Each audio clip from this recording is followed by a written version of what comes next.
A lot goes into a Geisinger LifeFlight flight. Thankfully, we had Kyle to show us around the hangar. We're going to do a quick tour of the helicopter, show you the ins and outs of everything we do on a daily basis. Awesome. Described by Kyle as a flying ICU, emergency room, and sometimes operating room combined, the dual-engine Eurocopter has anything and everything you could ever need to keep someone alive.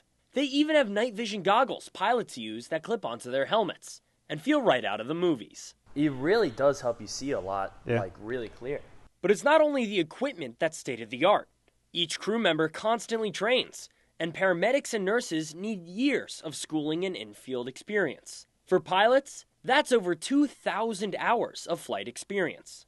Kyle Stavinsky has been in EMS since 2009 and a flight paramedic since 2018, and for him, this was always the goal. For me growing up, my mom worked in the ICU at Geisinger, and I've heard stories growing up that the LifeFlight crew was the crew that you wanted to be, the pinnacle, if you will, of a profession. So hearing those stories, I lived in Elysburg and the helicopter would always fly over. It got me really excited.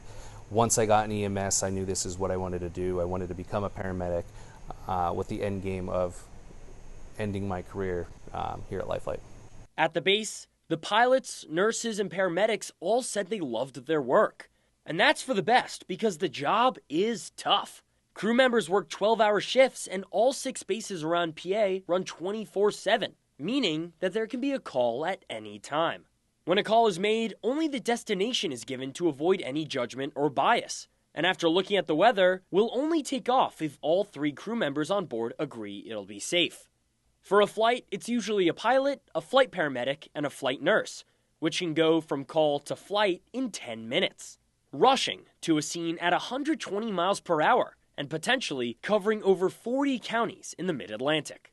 For the crew, every scene is different. Kyle told us that to be on the crew, you need to have many qualities: the ability to critically think, flexibility, adrenaline, and lastly, emotional resilience. You're literally going to help someone on the worst days of their life, which might be a normal day for you, and then after the call and you clean up, you could go right back on another call. And that's someone else's worst day of your life, and it just kind of repeats. So you need to really have some emotional resilience. Geisinger LifeFlight has 6 bases and 8 copters, doing roughly 4,500 flights a year, saving people's lives every single day. And behind the scenes, communication specialists handle logistics, and mechanics are constantly repairing the craft. All in all, around 10 people go into every flight, all committing their life in the service of us. To many, myself included, they're heroes. And when I told them that, they said they don't see it that way. It's flattering, but it's again, we've trained for this, and a lot of us, this has been the pinnacle of our careers, and we're just proud of the work that we do.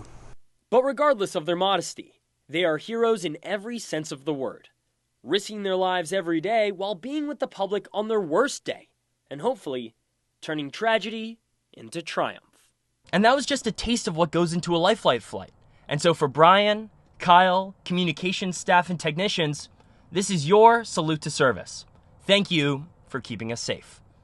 In Williamsport Airport, Ben Freeman, Fox 56 News, first at 10. Thank you for watching. Make sure you subscribe to our YouTube channel and be sure to watch more videos from Fox 56.